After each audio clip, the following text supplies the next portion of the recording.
Ok. Dejemos entrar a los demás entonces. Este no va a ser por YouTube, Leiden. No, este no, Mario. Ok. Pero lo vamos a subir también. Ok. Esto solo es por Zoom, Leiden. Sí, correcto. A ver.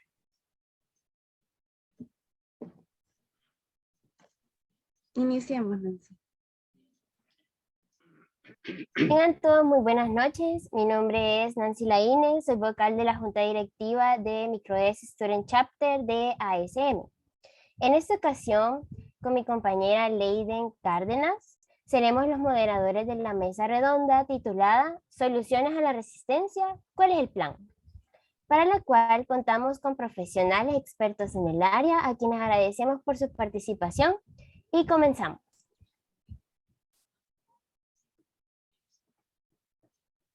Ok, buenas noches a todos. Soy Leiden. Y para comenzar queremos presentar a los doctores que nos van a acompañar esta noche, ya que es un honor para nosotros contar con el apoyo de cada uno de ellos.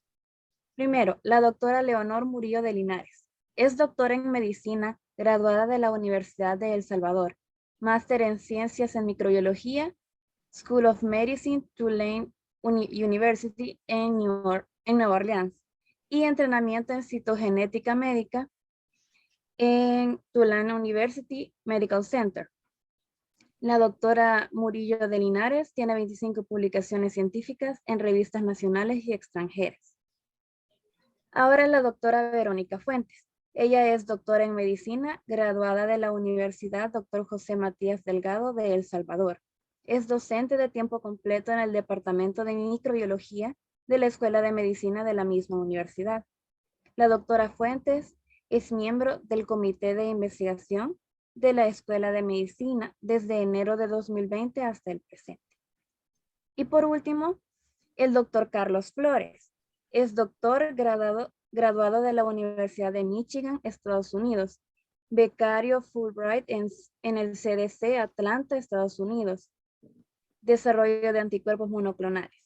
Es el jefe del Departamento de Microbiología y director del Laboratorio de Biología Molecular de la Escuela de Medicina de la Universidad Dr. José Matías Delgado de El Salvador. El formato de la mesa redonda va a constar de un conversatorio con los 3 ponentes, con quienes vamos a abordar los siguientes ejes temáticos. El primero es péptidos antimicrobianos, antibióticos naturales presentes en todas las formas de vida.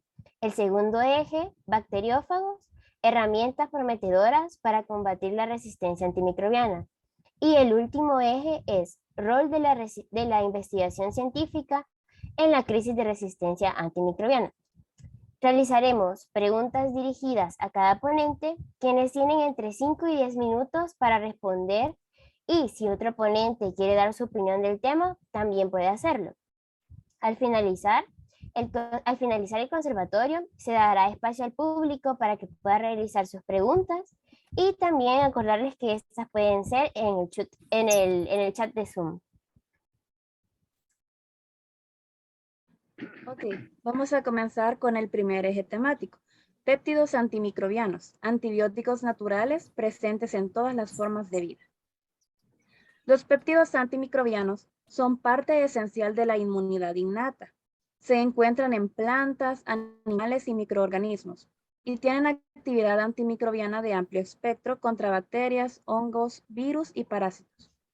Conociendo esto, doctor Flores, ¿cuáles son las características importantes de los PAMs que los hace llamarse agentes antibióticos eficaces? Bien, si me hacen el favor de proyectar las diapositivas que les envié, por favor. Y trataré de ser lo más breve para poder responder en 10 minutos las inquietudes que existan.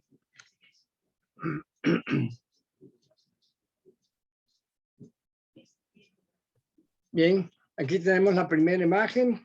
A propósito, todo lo que voy a decir lo pueden encontrar en las diferentes referencias, y este es del 2020, por ejemplo.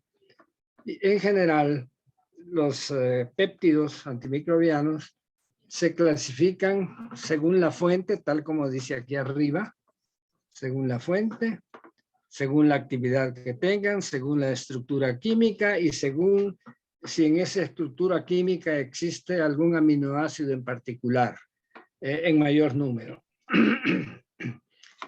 Si ustedes se fijan en cuanto a la estructura química, que la estoy señalando ahorita, se clasifican en alfa, beta, gamma y delta. Y esto más que nada depende de la posición de los enlaces disulfuro de estos péptidos. Y aquí tenemos dos ejemplos. Obviamente hay muchísimos péptidos antimicrobianos, de los cuales solo voy a mencionar, creo yo, 3 o 4. Tenemos la catelicidina, LL37.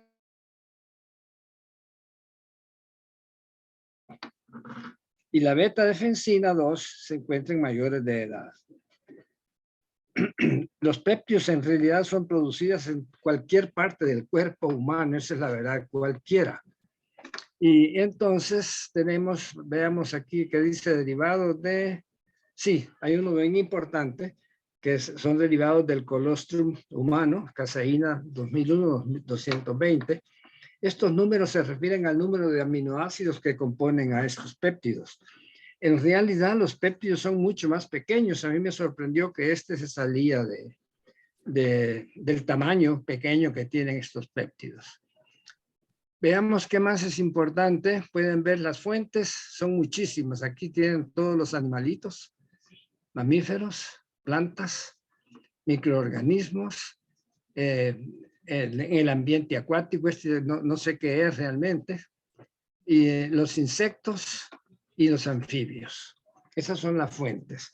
Bien, no sé si quieran tengan alguna pregunta o continúo hablando sobre la figura que aparece aquí a la derecha. Voy a borrar las imágenes para poderlas ver. Aquí están aquí está la frecuencia con que voy a tener que utilizar un aumento mayor. Pueden ver que los antibacterianos son muchos, el 60% son antibacterianos. Y luego el otro número grande de estos péptidos lo tenemos, son los antifúngicos o antihongos. Y luego tenemos también antivirales. Y a ver aquí que tenemos, no alcanzo a ver qué es. Aspartic acid. Así este tiene como componente importante el ácido aspartico. En fin, esos son, como pueden ver ustedes, son sumamente comunes. Ahora, un problema que tienen los péptidos es que la síntesis química de ellos, y puede hacerse obviamente, resulta muy cara. Entonces lo que han encontrado los investigadores es producirlos en masa, en microorganismos que han sido manipulados genéticamente, como la Escherichia coli o Saccharomyces cerevisiae, es una levadura que también es bien importante en la producción de estas cosas. Pasemos a la siguiente, por favor.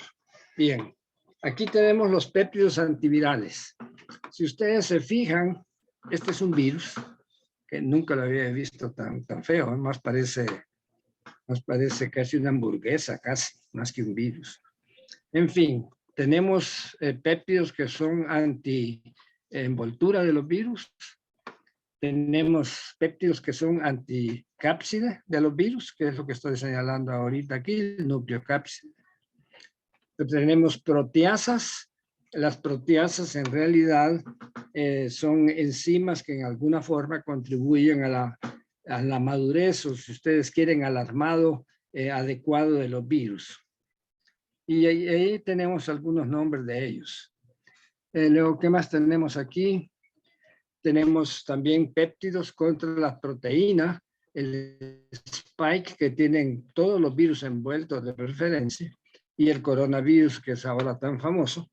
Lo interesante, voy a usar como ejemplo para los péptidos antivirales, el spike o los anti-spike o anti-espícula si ustedes quieren. Fíjense bien que el spike o espícula de este virus tiene lo que le llaman unos péptidos que son repeticiones de 7 aminoácidos que se llaman HR1 y HR2. El HR2, fíjense bien, unido alterado, bien, no en forma pura el péptido, pero unido al colesterol o al ácido palmitoleico, es un excelente inhibidor del proceso de absorción y tradúzcase eso en infección que tiene el coronavirus. Lo que hace es evitar los cambios conformacionales que se dan en la espícula del virus en el momento de infectar a las células. Y una vez se den esos cambios conformacionales en el proceso infeccioso del virus, se fusiona la envoltura con la membrana citoplasmática de las células susceptibles. Y lo que hace este péptido HR2 unido ya sea al colesterol o al ácido palmitoleico es evitar esos cambios conformacionales y por lo tanto el virus no puede unirse ni infectar a la célula.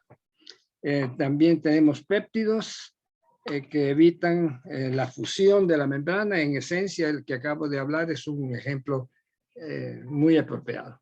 He utilizado nada más como referencia a esta espícula porque es lo que en realidad es el inmunógeno más importante que llevan las vacunas contra el coronavirus. Ahora bien, en general, fíjense bien lo que se necesita para que los péptidos, ya sea antivirales o antibacterianos o antifúngicos, funcionen. Se necesita mucha más experimentación en animales. Hasta ahorita la mayor parte de los trabajos se han hecho en cultivo de tejidos.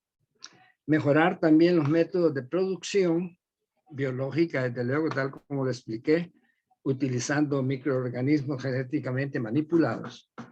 Esto reduciría desde luego su precio.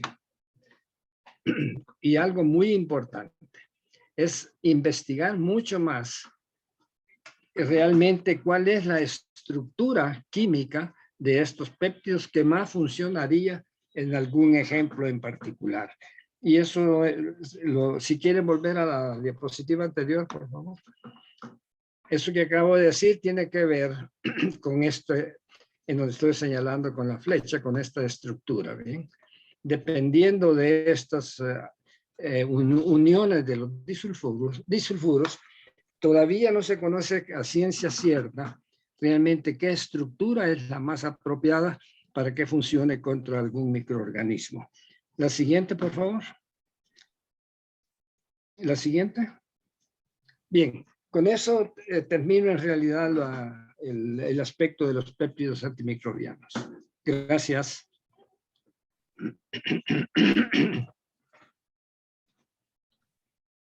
No sé si mis compañeros, alguien quiere hacer algún comentario o si se permiten preguntas en este momento, porque creo que hay espacio para eso, ¿no? O ustedes decidan, ya dijeron que habrá un espacio para preguntas al final. Gracias.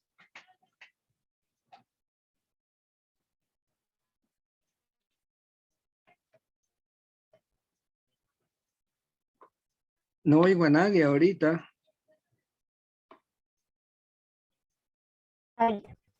Bueno, muchas gracias, doctor. Siguiendo, tenemos el segundo subtema, que es PAMS o péptidos antimicrobianos versus los antibióticos convencionales. Los péptidos antimicrobianos catiónicos tienen como blanco las membranas bacterianas aniónicas. En los últimos años se han realizado avances significativos en la elucidación de blancos moleculares de los péptidos antimicrobianos. Doctora Fuentes, ¿cuáles son los mecanismos de acción que poseen los PAMs que los hacen diferentes a los antimicrobianos convencionales? ¿Y qué ventajas proporciona el sinergismo entre los PAMs con los antibióticos convencionales? Bueno, buenas noches a todos, ¿verdad? Vamos a darle continuidad a la introducción que hizo doctor Flores con respecto a los péptidos antimicrobianos y compartirle una imagen, ¿verdad? Con respecto a siguiendo la idea, ¿verdad? De los péptidos antimicrobianos, podemos ver de que principalmente tienen dos mecanismos de acción de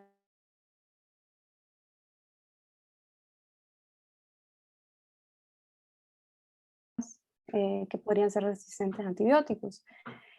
Una de ellas, como pueden ver en esta imagen, que está muy bien graficada, ¿verdad? Es el mecanismo de acción directa, ¿verdad? Contra ya sea la bacteria, ¿verdad? Bueno, doctor Flores mencionaba aspectos virales, también pueden ser fúngicos, parasitarios. Sin embargo, acá nos vamos a enfocar un poco en bacterias según esta imagen, ¿verdad? Entonces pueden ver que hay una acción directa y puede tener múltiples mecanismos de acción. Entonces eso vemos que podría ser o es considerado, ¿verdad? Una de las ventajas que ofrecen estos péptidos, ¿verdad? Podemos ver que hay dianas intracelulares como blancos terapéuticos, también aquellos que se centran en la disrupción de la membrana, ¿verdad?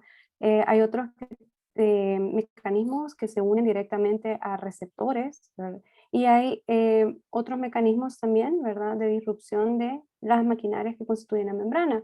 Entonces, principalmente cuando hablamos de la acción directa, están estos asociados a la destrucción de membrana y los asociados a aspectos no membranales, ¿verdad? Como son estos receptores y estructuras intracelulares. Ahora, usualmente, ¿verdad? Los antibióticos de uso convencional tienen una diana específica que se busca dentro de la bacteria. Sin embargo, acá podemos ver de que el péptido antimicrobiano usualmente, ¿verdad? Utiliza como target esta membrana bacteriana, lo cual lo lleva a tener unas acciones más directas. Eso lleva ventajas, sí, porque usualmente las bacterias, ¿verdad? Ustedes saben que tienen un patrón de coevolución y de mucha ventaja, ¿verdad? Para poder adquirir resistencia, ya sea por mutaciones puntuales y también por transferencia de genes, ¿verdad? Como mecanismos de transferencia horizontal de genes, por los que van adaptándose y evadiendo cierta respuesta a antimicrobianos, porque como dijimos, los antibióticos normales, ¿verdad?, tienen un target específico. Al el péptido antimicrobiano tener como una acción de múltiples formas de atacar a la bacteria, ¿verdad? Esto es por eso que ha sido considerado tan un prospecto tan viable para seguir su estudio, ¿verdad? Y también podemos ver de que al atacar completamente la membrana bacteriana, esto limita también o retrasa la forma en que la bacteria podría generar mutaciones en toda su membrana, porque esto requeriría de que, dicho a tiempo, ¿verdad?, la bacteria tuviera que generar toda una membrana nueva para que pudiera tener una resistencia. Entonces, son como de las teorías que se visualizan como beneficiosas en cuanto a estos mecanismos de acción, de acción directa. Ahora, otro plus, podríamos decir, otro agregado que es muy favorable es que se ha visto, como pueden ver acá, que también estos péptidos antimicrobianos producen una modulación del sistema inmunológico, algo que realmente pues un antibiótico o un antimicrobiano normal no posee, ¿verdad? Porque la diana, usualmente un antibiótico, está bien establecida. Sin embargo, el péptido antimicrobiano va más allá, podríamos decirlo así, ¿verdad? Y estimula a células del sistema inmunológico, como pueden ver en esta imagen, monocitos, linfocitos, polimorfonucleares, que a su vez estos, al ser activados, tienen un reclutamiento y activación de otras células inmunológicas. Esto lleva a un efecto de controlar la inflamación, ¿verdad? Que podría en algunos casos pues, ser deleteria en las enfermedades, ¿verdad? Causa muchas sintomatologías. Y también tener esta como eliminación dirigida de los patógenos. Hay otros aspectos que se toman en cuenta, aparte de los que están contenidos en esta imagen, como también puede ser que actúan contra formación de biofilms, ¿verdad? También se habla mucho de este control de factores inflamatorios, como les mencionaba. Entonces, como pueden ver,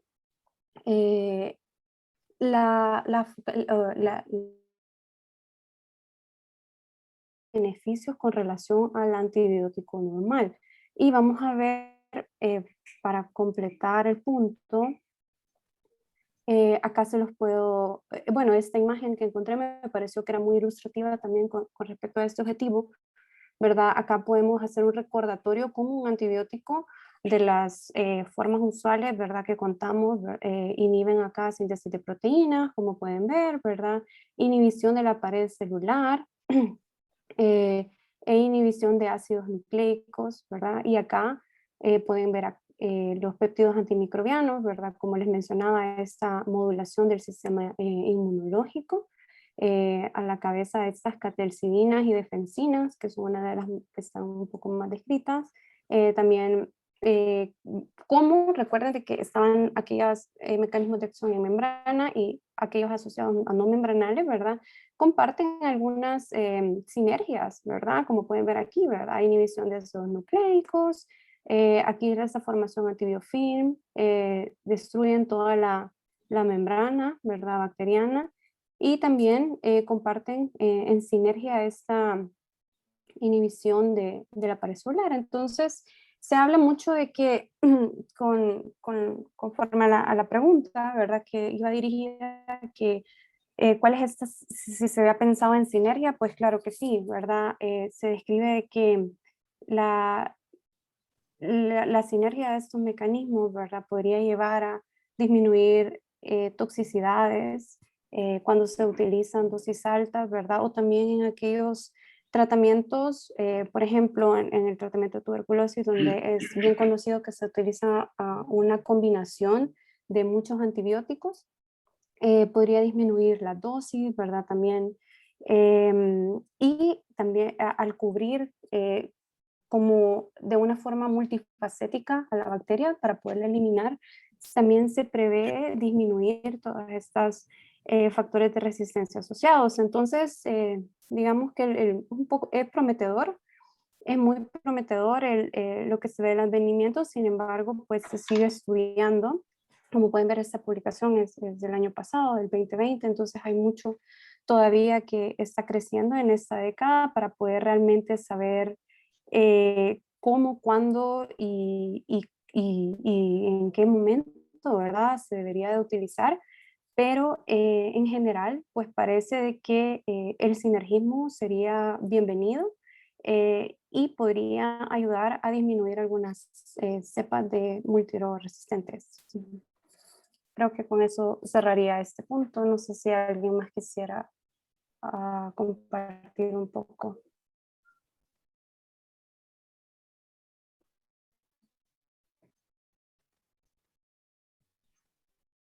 Doctora Fuentes, vamos a continuar con el siguiente punto. Alternativas para la opción de la actividad de los PAMs. A pesar de las múltiples propiedades de los PAMs, muchos de ellos no se emplean en tratamientos médicos. Perdón, disculpen, nos saltamos un punto. Ahorita sería producción de nuevos PAMs. La database de los péptidos antimicrobianos actuales contiene 553 PAM contra bacterias principalmente gram positivas y 316 péptidos principalmente contra bacterias gram negativas. Doctora de Linares, ¿en qué ámbitos de la medicina se han aplicado o en qué áreas tienen un potencial uso a futuro?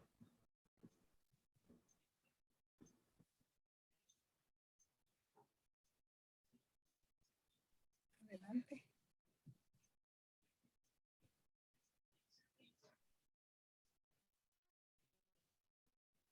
Siguiente. Eso. Siguiente, por favor. Ya, perfecto, ahí nomás.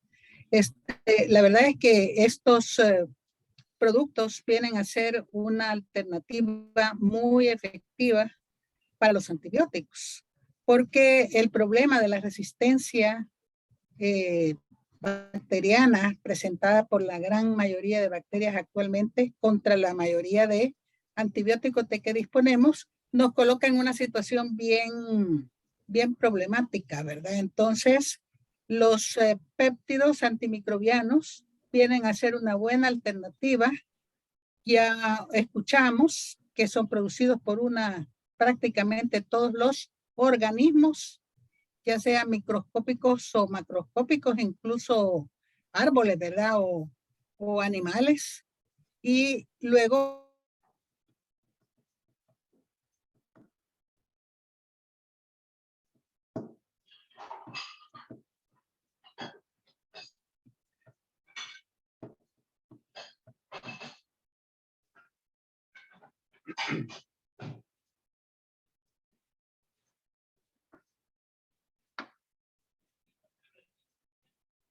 Perdió el sobre estos audio, la productos. doctora. ¿Cómo dice? Parece que había perdido el audio usted. No se le veía nada. Ahora sí. Ahora sí. ¿Sí? Bueno, hay que tener en cuenta pues aquí algunos de los ejemplos. Son múltiples, ya nos habían mencionado que en la base de datos tienen 553 y se continúan descubriendo, se continúan ya sea sintetizando o obteniendo. Entonces, por ejemplo, aquí vemos las defensinas producidas por Petunia híbrida, una bacteria. Tiene actividad antimicótica contra hongos de los géneros Fusarium y Botrytis cinerea, causantes de lesiones de la piel, tejido subcutáneo, córnea, etc. Tenemos otro ejemplo, estos ya se han usado para estas enfermedades con mucho éxito. La moricina es otro péptido antimicrobiano. Otro ejemplo, producida por larvas parásitas de planta de tabaco, que tiene propiedades bactericidas contra bacterias gram positivas y gram negativas. O sea, esa es una de sus principales ventajas, ¿verdad? De que puede aplicarse a varios microorganismos con características diferentes. La siguiente, por favor.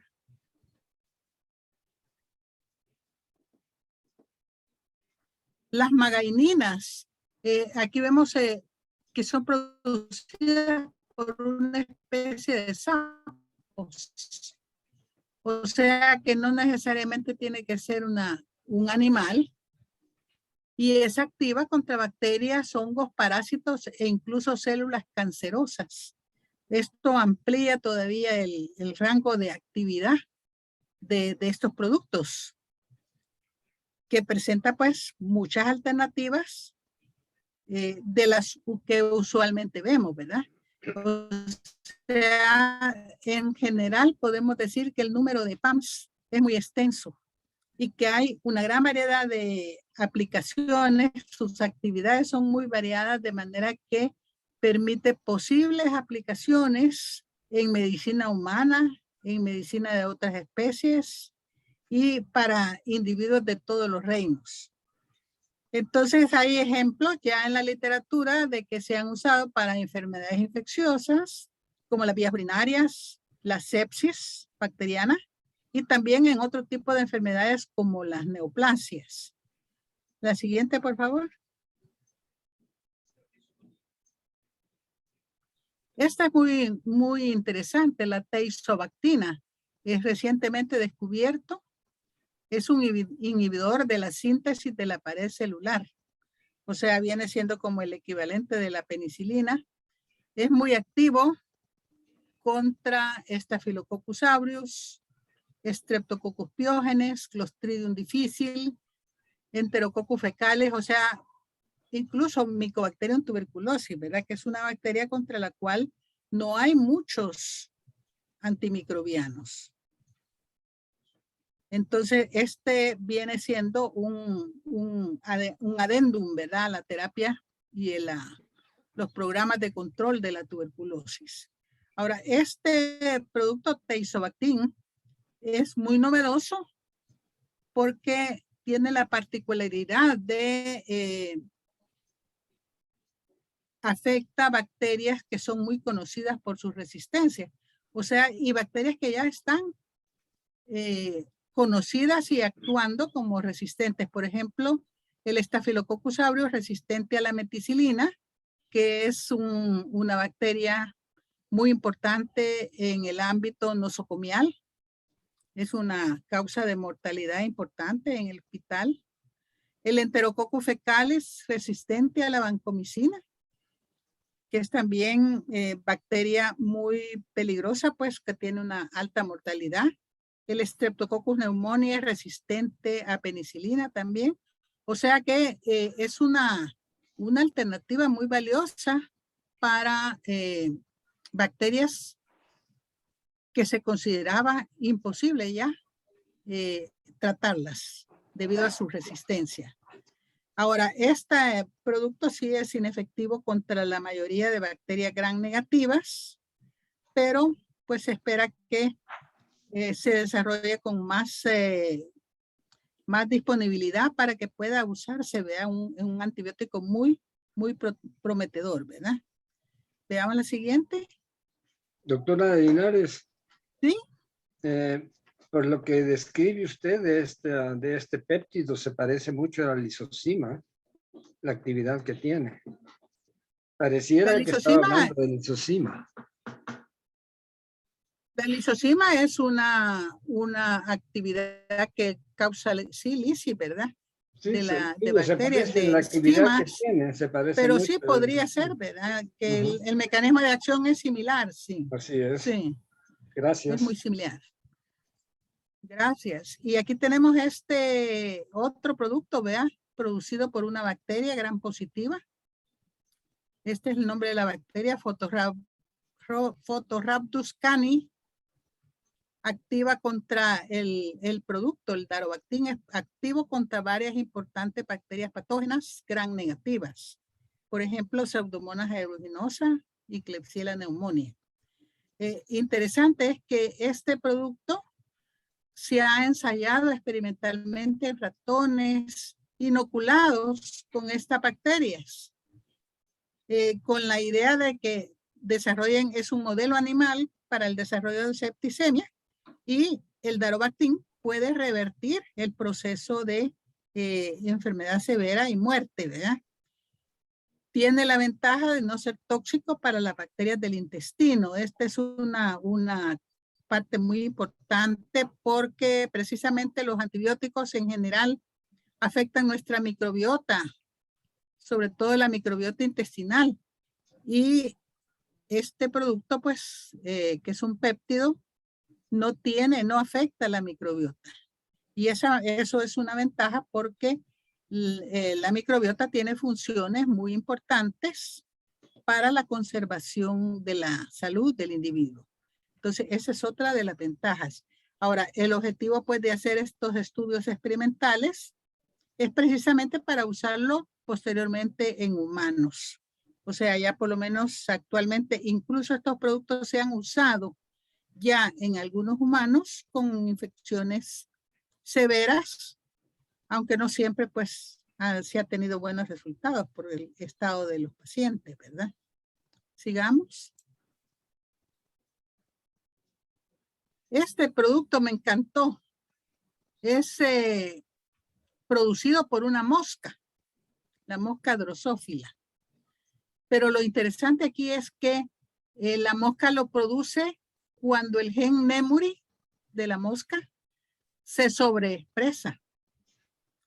Y la expresión de esa sobreexpresión es precisamente el aumento en la longitud y profundidad del sueño en esos insectos.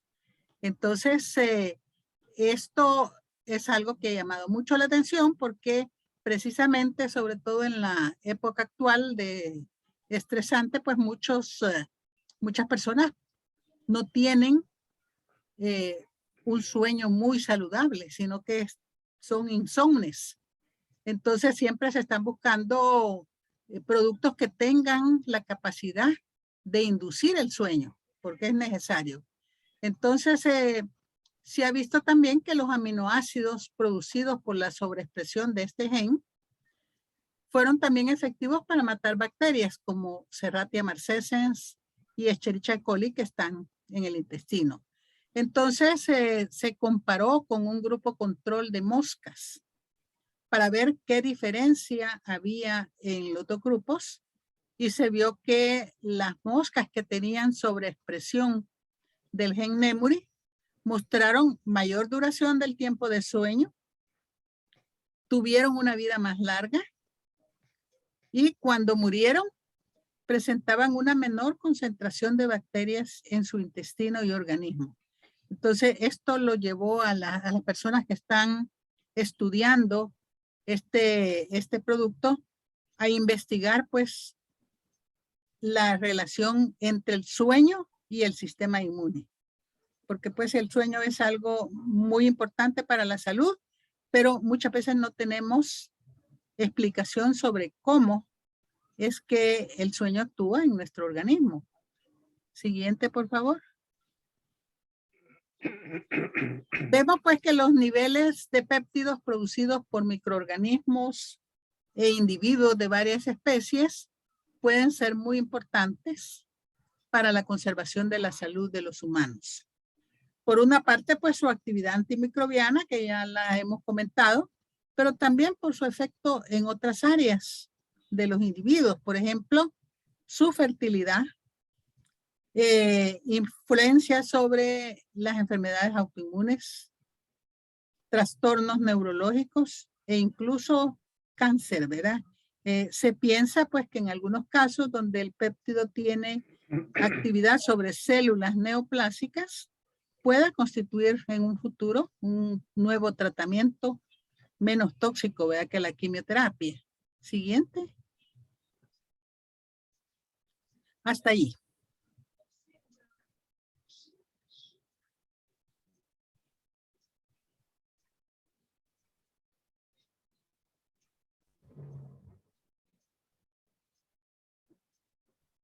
Muchas gracias, doctora.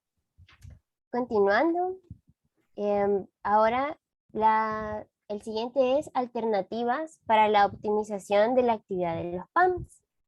A pesar de las múltiples propiedades de los PAMs, como hemos escuchado, muchos de ellos no se emplean en tratamientos médicos. Debido a que estos péptidos presentan como algunas desventajas la baja estabilidad metabólica y absorción oral, también excreción rápida a través de los riñones e hígado, la elevada toxicidad e inmunogenicidad y altos costos de producción. Doctora Fuentes, ¿existen estrategias que se plantean para lograr disminuir las propiedades limitantes mencionadas anteriormente? Bueno, sí, ¿verdad? Actualmente se está, como les mencionaba, ¿verdad? Se está desarrollando mucho estudio en relación a la investigación sobre estos péptidos y principalmente lo que usted menciona es la estabilidad que puedan tener ya una vez pues en el cuerpo, ¿verdad? Es lo que se está estudiando realmente, cuál va a ser esta capacidad o efectividad de poder llegar al sitio diana sin ser degradado, por ejemplo, por encima, ¿verdad? El sistema digestivo o mantener sus concentraciones a nivel sanguíneo. Entonces, mucho de lo que se está haciendo es poder modificar químicamente al péptido, ¿verdad? Entonces, hay muchas aproximaciones que se están haciendo para poder lograrlo. Por ejemplo, crear moléculas de péptidos isoisómeras, ¿verdad? Que puedan mantener esta estabilidad para poder lograr al sitio diana y mantener su efecto antimicrobiano. Se mencionan otras, ¿verdad? Como ciclación, que les confiere un poco mayor de estabilidad. También hay acetilaciones y se habla también de un mimetismo de péptidos donde usando como la cadena de aminoácidos, ¿verdad? Se pretende como hacer algunos cambios estructurales en la, se podría decir como en el esqueleto del aminoácido, ¿verdad? Pero hasta la fecha, pues esas son las descripciones que se hacen. A su vez, o sea, como este enfoque es modificar el péptido, ¿verdad?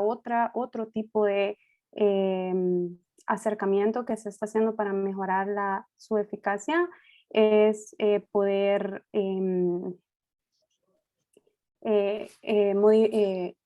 crear estos mecanismos de entrega, ¿verdad? Entonces, al referirme con mecanismo de entrega es que desde el punto en que sea administrado, ya sea la vía, ¿verdad? Se habla de que usualmente la vía utilizada es tópica precisamente por todos los aspectos que usted menciona, porque no tienen mucha estabilidad una vez dentro del organismo. Entonces, para poderlo hacer llegar de forma sistémica al sitio blanco donde se desea poder eliminar una infección focalizada, lo que se hace son mejorar estos métodos de entrega. ¿Cómo, verdad? ¿Cómo son estos métodos de entrega? Se usan muchas moléculas orgánicas o inorgánicas.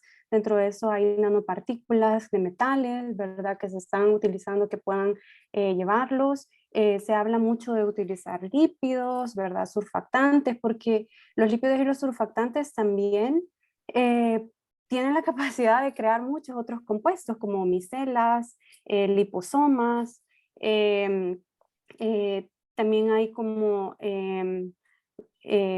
polipéptidos, gel, bueno, hay muchas cosas, ¿verdad? Que son un poco sofisticadas, tal vez ya mucho más como ingeniería, sabe, proteómica, un montón de ramas que realmente están trabajando mucho. Principalmente, como les menciono, creo que la idea general de poder tener es de que lo que se está buscando es no perder ninguno de los atributos que hemos hablado, ¿verdad? Que puedan mantener este efecto antimicrobiano, que puedan aún estimular el sistema inmunológico, interactuar con la microbiota, que es fundamental, ¿verdad? Por lo que mencionaba doctora Linares, ya que ellos no representan realmente una amenaza a la microbiota como el antibiótico usual. Con el antibiótico usual tenemos esa desventaja, ¿verdad? De que el efecto sí es sistémico y una vez alcanzado niveles, concentraciones plasmáticas, ¿verdad? Y depende de dosis dependiente, pueden llegar a ser muy tóxicos para células de nuestro cuerpo y de ahí surgen muchos efectos adversos.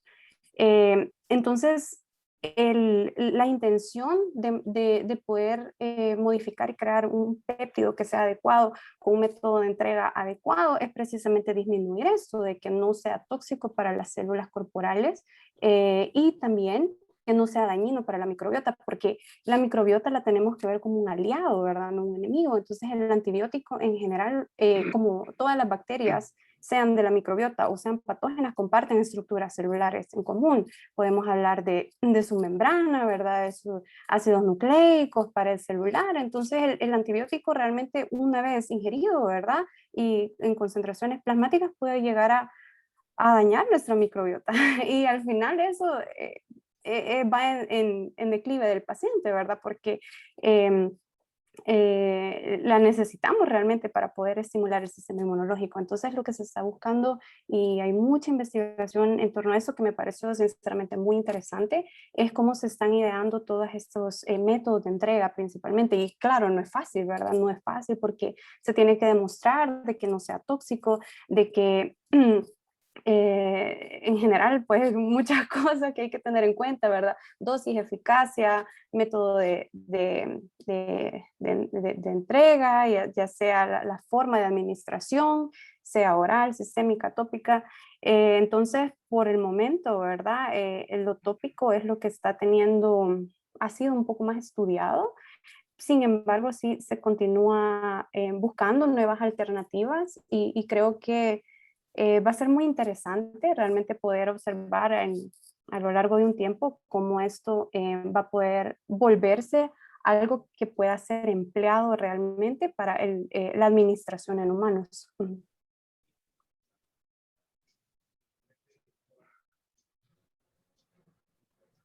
Muchas gracias, doctora, por esa valiosa información. Ok, continuando con el segundo eje temático, bacteriófagos o fagos, herramientas prometedoras para combatir la resistencia antimicrobiana. Los bacteriófagos, actualmente nos encontramos muy cerca de una era en la que los antimicrobianos ya no sean una medida terapéutica efectiva.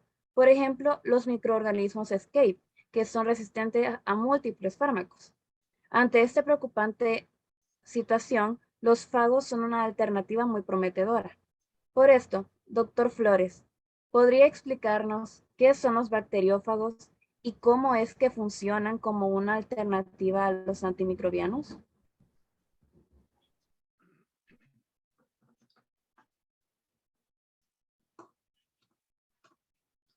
Bueno, primero quiero mostrarles unas imágenes, o son micrografías electrónicas, que es lo más clásico que se ve ahorita y se entiende la morfología de estos microorganismos. Son los bacteriófagos. Y para hacerlo más corto, la palabra usualmente se les llama fagos también. En realidad, siempre uno piensa en ahorita estoy señalando la forma más común de los bacteriófagos, que son con una cabeza, como se ve aquí, y una cola. La mayoría tienen cola. No voy a entrar en detalles de la morfología de ellos, ¿bien? Pero también hay otros con cola más corta y otros todavía con colas más cortas todavía. Y aquí tienen las familias ustedes a las que pertenecen. Y estos que aparecen aquí, el T4, el lambda y el T7, son quizá de los bacteriófagos que más se habla al respecto. Bien, aquí muestro una imagen en donde aparecen los nombres de cada una de las estructuras de la morfología de estos microorganismos.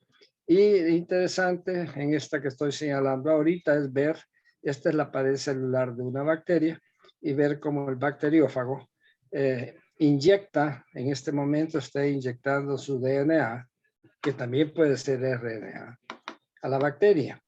Si ustedes se fijan, este es el cuello de un bacteriófago que no está parasitando a nadie, pero este mismo que está parasitando ya a esta bacteria, pueden ver que el cuello se ha reducido de largo, de tamaño, de largo más que nada. Y esto es porque el cuello funciona como si fuera una jeringa hipodérmica. La siguiente, por favor. Los bacteriófagos no es nada nuevo, ¿eh? Se conocen desde hace mucho tiempo. Por aquí tengo los nombres de los investigadores que los descubrieron. Aquí William Turt, este fue un inglés en 1915.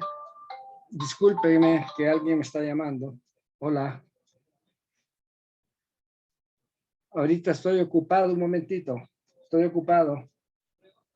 Disculpen. Bien, decía que los descubridores de los bacteriófagos fueron William Turt, un inglés en 1915, y poco tiempo después, en el 17, Philippe Derel, un francés, terminó de describirlos en cuanto a la morfología de estas cosas. Quizá lo más importante de estos microorganismos, perdón, voy a echar marcha atrás.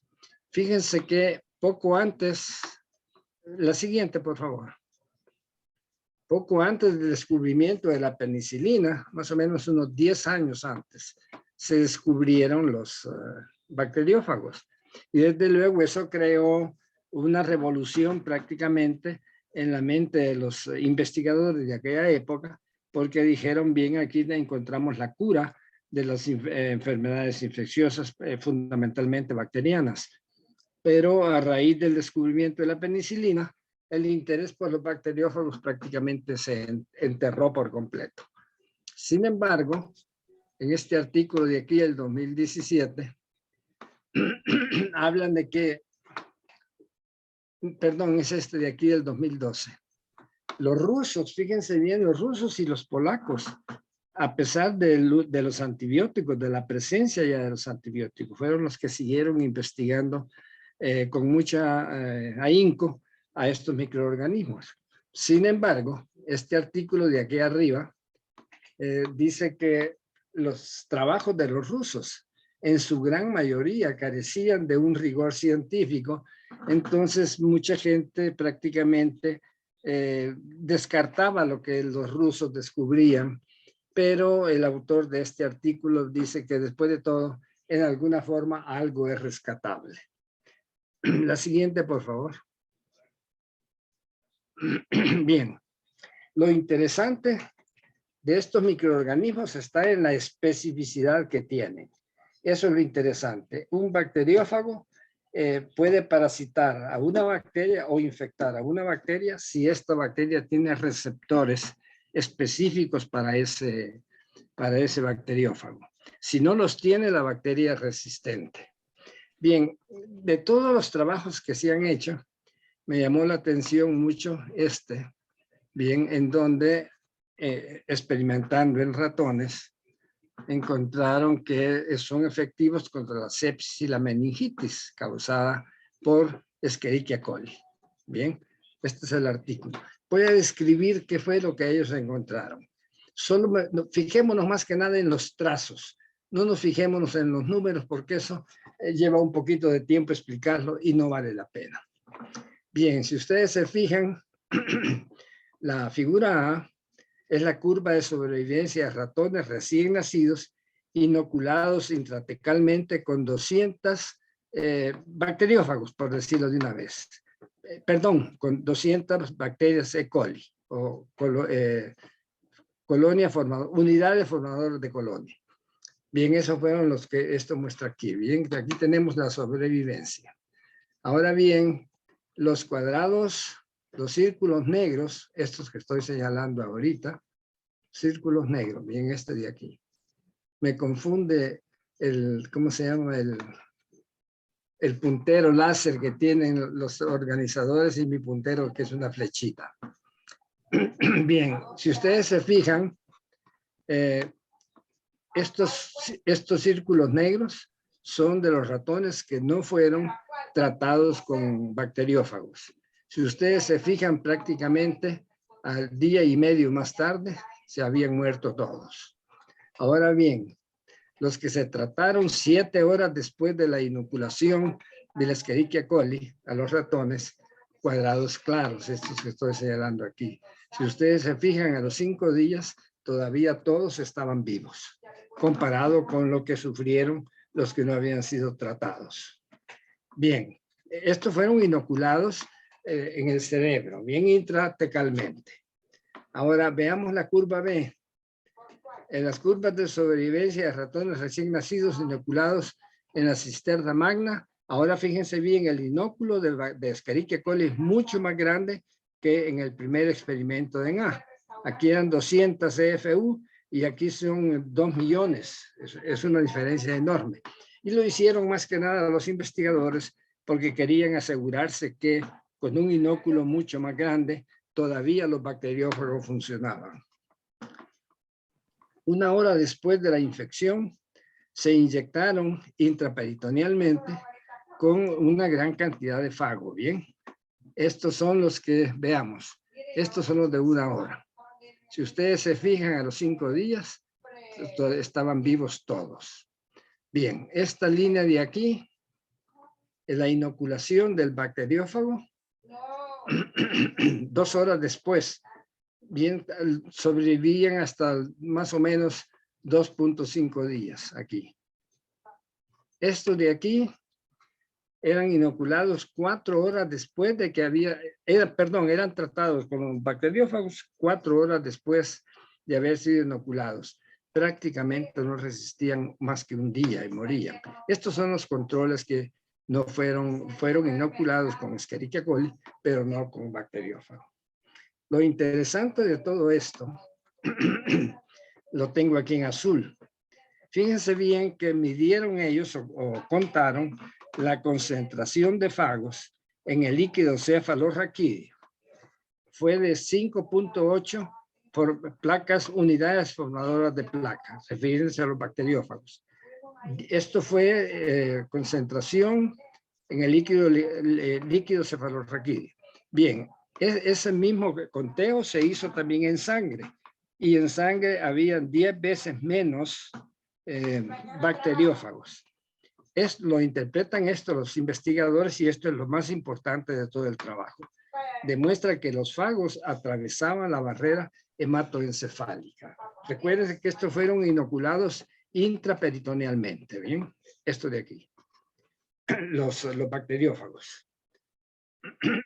Ahora bien, los mismos autores del trabajo dicen que falta todavía reducir la respuesta inmune contra el fago, porque los bacteriófagos, después de todo, son agentes foráneos a nosotros, a nuestro sistema inmune, o al de los animalitos, a estos ratones recién nacidos, y hay una respuesta inmune que pueden eliminarlos también. Y eso en alguna forma reduce la efectividad de los bacteriófagos para destruir a coli. y además mejorar el paso, facilitar, si ustedes quieren en alguna forma, tienen que investigarlo, el paso de la barrera hematoencefálica. Pero, resumiendo, estos gentes demuestran que los bacteriófagos inoculados intraperitonealmente llegaron al cerebro. La siguiente, por favor. Este es otro punto interesante que me llama la atención porque si ustedes leen el título de este trabajo del 2017, lo que hacen es, los bacteriófagos son efectivos para eliminar la formación de las biopelículas o biofilms por Pseudomonas aeruginosa. Los cultivos de Pseudomonas aeruginosa que ensayaron ellos en este trabajo fueron todos aislados de pacientes con rinosinusitis crónica. Y en general, aquí lo importante ver, este es el control. Es decir, que aquí, perdón, aquí nada más lo que tienen es la bacteria y el medio de cultivo, nada más, sin bacteriófago. Si ustedes se fijan el promedio en los dos casos, ¿bien? Lo único que varía entre esta gráfica y esta es la cantidad de bacteriófago que inocularon. Si ustedes se fijan y comparan los valores de todas estas muestras en donde sí fueron tratadas con bacteriófagos, son mucho más reducidas que el control. Igualmente sucede aquí. Lo interesante de esto, entonces, concluyen los autores, que los fagos son capaces de reducir la producción de biopelículas por las bacterias. Y Pseudomonas aeruginosa es un ejemplo de una bacteria que es muy exitosa en ese sentido. Todos eran pacientes con rinosinusitis, aquí debería haber una C, error de dedo, crónica. Entonces, queda claro que los bacteriófagos son capaces de, en este trabajo en particular del 2017, de destruir la habilidad de Pseudomonas aeruginosa de formar biofilms. Otra cosa importante y algo parecido a lo que señaló la doctora Linares hace un momento, es de que la especificidad de los bacteriófagos es muy alta y entonces si se tratan problemas, por ejemplo, a nivel de tubo digestivo, lo único que eliminan los bacteriófagos es la bacteria contra la cual se usaron esos bacteriófagos y no toca para nada a ningún otro microorganismo de la microbiota normal. Y eso es muy importante. Yo creo que con eso termino mi presentación. Muchas gracias.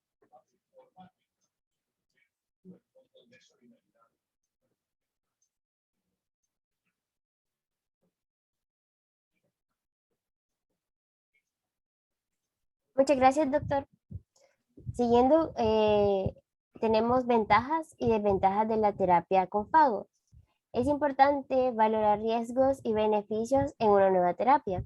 Y con respecto a esto,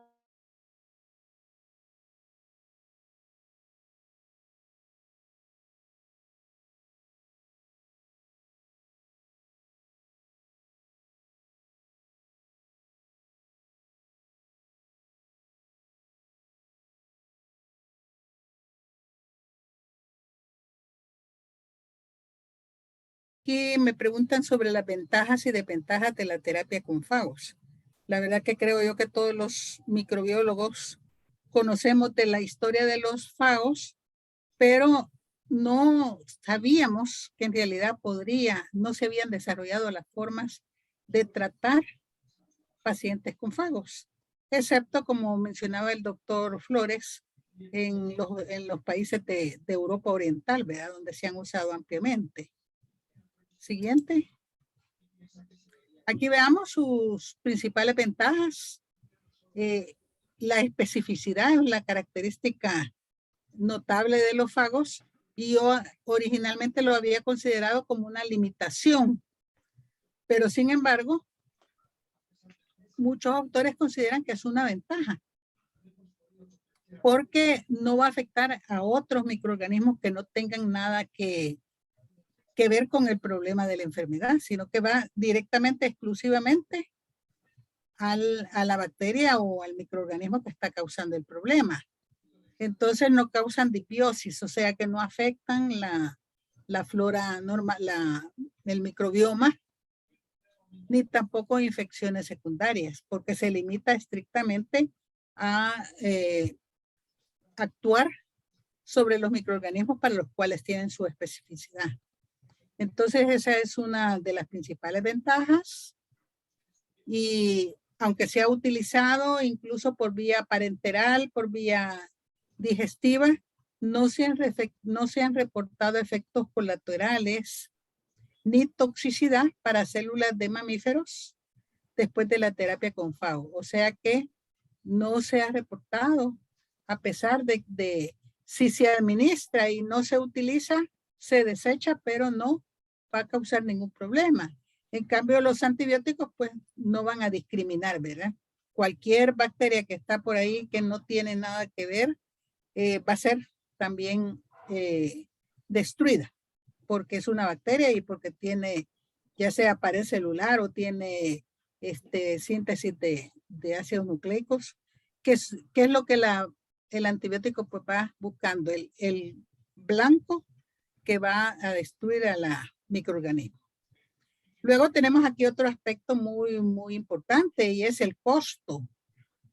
Y después vamos a ver cómo el desarrollo de nuevos antibióticos está en peligro, porque se ha vuelto sumamente caro, y por consiguiente, desde el punto de vista económico, esto se ha paralizado, ¿verdad? El desarrollo de nuevos antibióticos.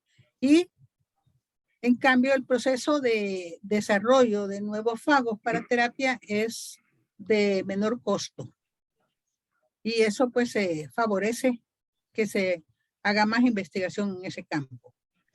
También la resistencia de las bacterias a la terapia con fagos. Bueno, ya sabemos que con antibióticos el problema más importante es la resistencia, pero en la terapia con fagos la resistencia es poco frecuente. Entonces ese es un problema menor, es un problema con el cual no hay que luchar. Y por otra parte, se ha visto que algunos fagos mutantes que pueden ser capaces de inducir resistencia por el hecho de haber mutado para cambiar su biología, ¿verdad? Son menos capaces de sobrevivir. Su alteración genética pues les limita la sobrevivencia. Sigamos. La siguiente. Luego son capaces de destruir exitosamente bacterias multiresistentes, porque usan diferentes y variados mecanismos para atacar a las células. O sea que no solamente van a tener un mecanismo de acción, sino que varios. Y si falla uno, pues los otros podrían ser los afectados para destruir a la bacteria, ¿verdad? Otra ventaja muy grande es que son capaces, cuando se administran sistémicamente, son capaces de distribuirse en todo el organismo, y además de autorreplicarse en el huésped.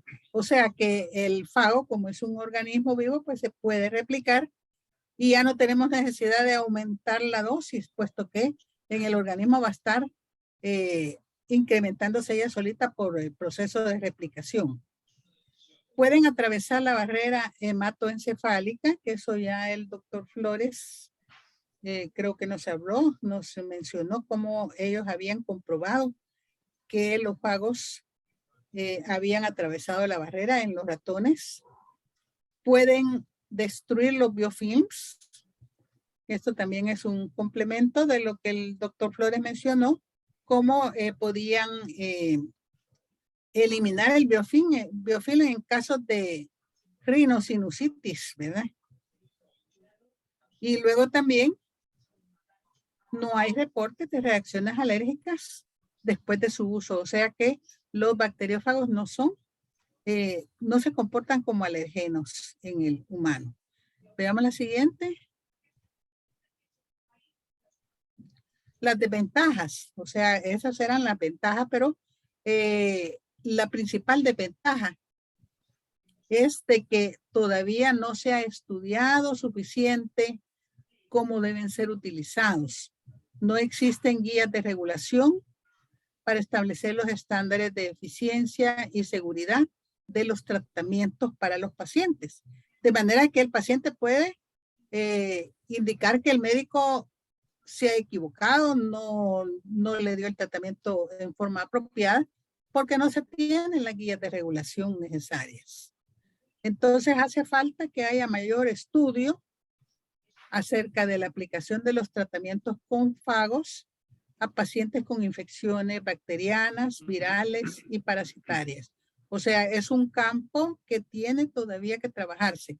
Como dijo el doctor Flores, por el hecho de que estaba la penicilina y se consideró que eso era la solución de todas las enfermedades infecciosas, pues se abandonó el estudio de los bacteriófagos. Entonces los únicos países que lo han utilizado son principalmente los de Europa Oriental, Rusia, Polonia, pero que desafortunadamente sus publicaciones, debido a las barreras del idioma, no son muy conocidas. Entonces esa información está todavía pendiente de ser analizada. Siguiente. Entonces, los científicos que están utilizando la terapia con fagos actualmente no cuentan con regulaciones aprobadas para las aplicaciones terapéuticas. Entonces, eso puede dar lugar a demandas y a reclamos, ¿verdad? No hay protocolos validados para las rutas de administración, dosis, frecuencia, duración. O sea, todo lo que normalmente tenemos en cuanto a los antibióticos todavía no ha sido desarrollado en relación a los fagos. Y finalmente, la pureza y estabilidad de las soluciones de fagos que se usan para ensayos clínicos son inciertas y no tienen el control de calidad necesario para su uso en humanos. Siguiente. Entonces, otro detalle es que las dosis correctas no han sido establecidas. Y un punto importante es tener en cuenta que por ser microorganismos, o no sé si les podríamos llamar microorganismos, por ser virus, pues, los anticuerpos y las células del sistema retículo endotelial pueden reaccionar con ellos y reducir su actividad y su cantidad, ¿verdad? Entonces, hay que ajustar entonces la dosis de acuerdo a esa realidad. Es importante que se estudie más la bioseguridad genética de los fagos, porque es muy compleja. Hay que tomar en cuenta que los que se usan para terapia no deben tener toxinas ni genes de resistencia a los antibióticos, ni ser capaces de transferir genes horizontalmente a otros microorganismos del humano, ¿verdad? Que en vez de que fueran capaces de transferir genes, podrían estar transfiriendo genes de resistencia, lo cual estamos pues tratando de eliminar, ¿verdad? Entonces, la principal limitación es que el conocimiento sobre los bacteriófagos todavía necesita ser profundizado más para que puedan ser usados con mayor seguridad y con mejor conocimiento. La siguiente. Entonces, este es el futuro. La ingeniería genética, porque podrá aplicarse en la fagoterapia. Un buen conocimiento del genoma de los fagos. Hay un buen número de ensayos clínicos 1 y 2 que se han publicado y que dan fe de la seguridad y eficacia de la fagoterapia. Las tecnologías modernas genéticas como la secuenciación genética completa, ingeniería genética, metagenómica, han proporcionado herramientas para optimizar las estrategias terapéuticas que se podrán aplicar en el futuro. Entonces aquí lo que falta es más estudio sobre la eficacia, sobre la estandarización y el marco regulatorio adecuado para su uso. O sea que esta parte está pendiente. Sin embargo, dada la situación que estamos viviendo del incremento de la resistencia bacteriana por parte que da lugar pues al problema del tratamiento de las infecciones, pues tendrá que dedicarse tiempo, dinero y esfuerzo a el logro de todas estas limitaciones que hemos estado mencionando para que podamos acceder pues al uso de los fagos que aparentemente son más efectivos y seguros que el tratamiento con antibióticos. Siguiente, creo que esta es la última de esta parte, ¿verdad? Sí, muchas gracias entonces. Doctora, me gustaría agregar, bueno, con toda la información que usted compartió, es muy, muy interesante realmente porque es desde el punto de vista biológico, ¿verdad? Si nos vamos a la biología, realmente los virus, y en este caso los fagos, ¿verdad? Es cierto que no realmente cumplen con criterios para ser considerados seres vivos, entonces una de las como limitaciones de estas regulaciones es realmente determinar cómo estandarizar el fago. O sea, no es un producto químico, no es un ser vivo, no, entonces, ¿qué es? ¿Está vivo o no está vivo? Ya que biológicamente, pues el virus en general lo que busca es una célula para poder producir su energía, ¿verdad? Y todo su armamento para poder ser virulento. Entonces, realmente todos estos detalles que usted menciona son muy importantes para poder comprender la complejidad de la regulación, ¿verdad? Y por eso solo se menciona de que se usa, ¿verdad? En estos países como Rusia, Polonia, otro país, Georgia, que es su uso más que todo compasivo, ¿verdad? Actualmente, o en Europa, como en Bélgica, también hay otros países que han adoptado estas regulaciones como uso compasivo, cuando realmente ya en un paciente se agotaron todos aquellos recursos terapéuticos y antimicrobianos para poderlo tratar. Entonces, podríamos decirlo en palabras simples, ya no hay más que hacer. Se puede y se utiliza esa terapia con fagos, ¿verdad? Entonces, es muy interesante todos esos aspectos que usted menciona. Y aparte, como punto de aparte de las regulaciones, cabe destacar que dentro de las, no podría decirse ventaja o desventaja, simplemente es un hecho que ocurre, es de que no hay que dejar de lado o ver de menos la capacidad evolutiva que tiene la bacteria. O sea, las bacterias han demostrado que son microorganismos sumamente adaptables, están desde antes que nosotros, ¿verdad? Existen desde antes que nosotros, y esta relación fago-bacteria ha dado origen a muchas especies, ¿verdad? No se sabe si realmente hasta nosotros, los fagos, nos han ayudado a editar nuestros genomas, ¿verdad? Se habla mucho de eso, de esa interacción. Entonces, la bacteria en general tiene esta tanta capacidad evolutiva de poder reaccionar para poder sobrevivir, porque eso es lo que ellas buscan, así como todos los microorganismos, ¿verdad? La sobrevivencia. Y no podemos dejar de lado este último descubrimiento del CRISPR-Cas9, donde la bacteria realmente ha demostrado que ella tiene un mecanismo para poder ser inmune ante la infección por fagos, ¿verdad? Entonces se está estudiando mucho también cómo poder realmente determinar si no va a ocurrir resistencia con los fagos, porque ya actualmente, ¿verdad? Hasta las ganadoras del premio Nobel del año pasado han demostrado de que se puede hacer edición genómica gracias a este CRISPR-Cas que es natural en bacterias que ocurre, y hasta ahora lo quieren adoptar para hacer terapia génica de otro tipo. Entonces, hay muchos factores, ¿verdad?, de que hay que ser tomados en cuenta, y no podemos subestimar a las bacterias como microorganismos. O sea, esta capacidad que ellas tienen, el tiempo, los estudios, todas las investigaciones dirán realmente si las terapias son efectivas o no. Solo eso quería agregar. Muy bien, me parece ese comentario muy, muy acertado.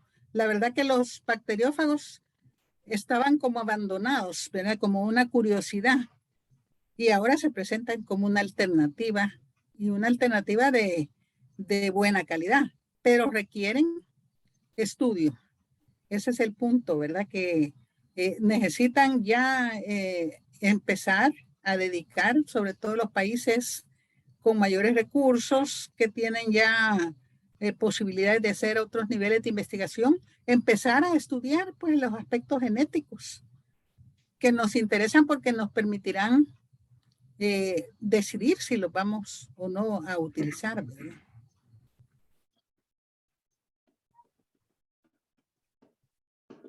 Muchas gracias a todos. Gracias. Continuando con el siguiente punto, aplicaciones.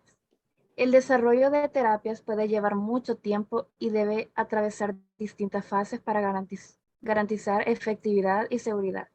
Doctora Fuentes, ¿existen actualmente ensayos clínicos que estén utilizando fagos o en qué punto del proceso se encuentran? Gracias, Leiden. Realmente esta pregunta se complementa mucho con lo que la doctora Linares acaba de mencionar, no me voy a extender. Simplemente mencionar de que frente a tanta limitación que se ha visto actualmente para el desarrollo de la fagoterapia, ¿verdad? Es importante recordar que deben de cumplir estos estudios, ¿verdad? En general deberían de cumplir ciertas características fundamentales, ¿verdad? Como poder realmente evidenciar o caracterizar realmente el fago que se va a utilizar, ¿verdad? Al huésped, ¿verdad? En este caso el humano, y la bacteria a la que va a ser la diana, ¿verdad? Se habla mucho de que son de interés estas bacterias como Acinetobacter baumani, Pseudomonas aeruginosa, ¿verdad? Las enterobacterias como E. coli y Klebsiella que han mencionado. Entonces es necesario caracterizar esto. Más aún también es necesario que se cumplan con todas las fases de estudio clínico, ¿verdad? Que las puedan cumplir a cabalidad para realmente poder demostrar sí o sí no, ¿verdad? Cumplen con todos esos criterios para su uso humano. Entonces, como un apoyo, perdón, les quiero compartir una imagen acá de apoyo, solamente para que ustedes puedan observar que sí, ¿verdad? Se están haciendo muchos ensayos, es realmente la pregunta, ¿verdad? La doctora Linares ya mencionaba que la mayoría se encuentra en fase 1, fase 2, y pueden ver aquí a lo largo del tiempo, ¿verdad? Por ejemplo, en 2019, ¿verdad? Se han completado algunos estudios, fase 1 y fase 2. Esta gráfica lo que muestra es un resumen de como las enfermedades en las que se está intentando utilizar esa terapia con fagos, y así como los microorganismos. Entonces pueden ver aquí un resumen como otitis crónica, ocasionada por pseudomonas, infecciones generalizadas, ¿verdad?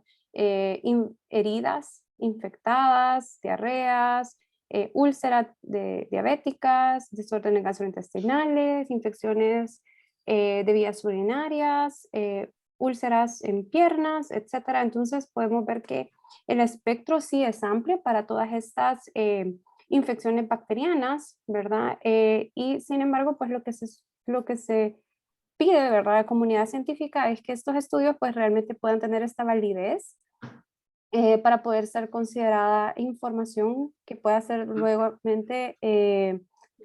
traspolada, ¿verdad?, a guías clínicas o realmente hacer su uso. Entonces, creo que en general eso es, porque ya habíamos discutido un poco antes sobre los ensayos clínicos. Quisiera hacer un comentario sobre lo que dijo la doctora Fuentes del sistema CRISPR-Cas9. La verdad es de que es sorprendente que los trabajos actuales sobre bacteriófagos prácticamente no hablen de ese hecho, porque si nos ponemos a pensar, todas las bacterias realmente actuales, sobre todo las que afectan a los humanos, los patógenos, en realidad a lo mejor ya son inmunes contra esos bacteriófagos. Y eso es interesante que no se menciona en estos trabajos. Eso es un hecho que había que aclararlo realmente. Yo quisiera hacer una pregunta al doctor Flores o a la doctora Fuentes, y es en realidad en cuanto a la estabilidad de las preparaciones de fagos usados para terapia. Un aspecto bien crítico, ¿verdad? Porque se va a usar en humanos, es parte de las regulaciones que todavía no existen, pero que si ustedes tienen alguna información sobre la resistencia ambiental, sobre ese tipo de datos, ¿verdad? Que nos hacen tener más confianza en el uso de los bacteriófagos. No sé si la doctora Fuentes quiere decir algo primero. Pues realmente se está haciendo mucho todavía, no hay nada completamente claro, se podría decir al respecto, pero principalmente lo que se está buscando es, como se mencionaba anteriormente, de evitar que sean degradados por el sistema inmunológico del huésped, que van a ser administrados, ¿verdad? Pero más allá de eso, realmente no tengo más información. Por lógica, quiero decir lo siguiente. En realidad, bacterias y fagos han evolucionado desde tiempos inmemoriales juntos. Entonces, si hay bacterias, hay fagos. Y no veo yo por qué esa relación sea inestable para nada. Y las preparaciones de bacteriófagos puros, me imagino que son igualmente estables que las preparaciones de virus que afectan a los humanos, como cualquiera de los virus que nos afectan. Entonces, en general, creo yo que a pesar de que lo digan las gentes que han trabajado en esto, las preparaciones de fagos deben de ser bastante estables. Sobre todo congelan, ¿no? A temperatura de menos 20, menos 40, menos 60 grados. Igual que cualquier otro virus. O igual que cualquier otra célula. No sé si quedó satisfecha la doctora de Linares. Sí, me parece bien, sí, realmente son bastante resistentes, ¿verdad? Me recuerdo de mis tiempos de estudiante que un laboratorio que se hacía era aislar bacteriófagos de las aguas de los tragantes, sí, sí, porque eran sumamente resistentes y se hacían los cultivos y se ponía esa agua y formaba placas. Ajá. Bueno, seguimos.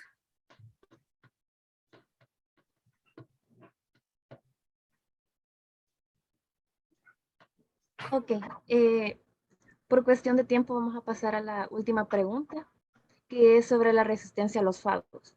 Es bien sabido que los microorganismos tienen una extraordinaria adaptabilidad ante ambientes hostiles. Por ello, doctor Flores, ¿serían capaces los microorganismos de desarrollar resistencia a los fagos?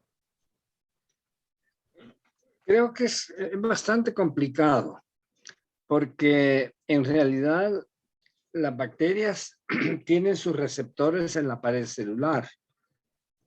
Y, por ejemplo, muchas bacterias son capsuladas, es decir, que están protegiendo los receptores contra los bacteriófagos. Sin embargo, los bacteriófagos tienen enzimas que lisan a los polisacáridos que usualmente forman estas cápsulas. Entonces, pareciera que es difícil que generen resistencia a través de receptores. Pero de nuevo, vuelvo a hablar del fenómeno genético que mencionaba la doctora Fuentes del CRISPR-Cas9. La verdad que me sorprende de que los investigadores no hablen de la resistencia que tienen las bacterias y que han adquirido a través de ese proceso del CRISPR-Cas9. La verdad es de que la relación de bacterias y virus de bacteriófagos ha sido eterna. Entonces, prácticamente todas las bacterias deberían de ser resistentes, sin embargo, no sucede eso. Las bacterias siguen siendo susceptibles a los bacteriófagos. Esa es mi respuesta, Leiden, a lo que usted acaba de preguntar. Muchísimas gracias, doctor Flores. Bueno, por motivos de tiempo daremos por finalizada la mesa redonda, pero en nombre de Microbial Student Chapter, del embajador joven Mario Romero de ASM, de los comités SCOM, SCOP, de IFMSA y de los comités de CIPRI y CDPEC, de FELSOSEM. Les agradecemos a todos por su participación a lo largo de esta actividad y un especial agradecimiento a todos nuestros ponentes que nos han acompañado esta semana. Y también queremos hacerles la atenta invitación para que participen en nuestra trivia en Quizzes, que va a empezar hoy a las 8 de la noche y se va a cerrar el día de mañana, sábado 20 de noviembre a medianoche. Y de esta manera finalizamos la semana de concienciación del uso adecuado de los antimicrobianos y les invitamos a participar en nuestras futuras actividades. Pasen todos una feliz noche y recordemos que correr la voz frena la resistencia a los antimicrobianos. Gracias. Quiero felicitar a los organizadores de todas estas conferencias, que repito, las 2 primeras a las que asistí me parecieron súper. De las otras no puedo hablar porque no estuve presente. Los felicito de verdad y requiere un esfuerzo de mucho ahínco y de mucho deseo de hacer las cosas bien hechas. Gracias, jóvenes. Eso incluye... Yo también quiero felicitar a los organizadores en nombre de los microbiólogos del Salvador. Quiero también recordarles de que existe una asociación salvadoreña de microbiólogos que puede también participar en estas actividades. O sea, para el señor embajador, don Mario Romero, licenciado Mario Romero, informarle para que tal vez los pueda contactar, ¿verdad? Que están ellos con mucho interés en participar, y felicitarlos porque realmente ha sido un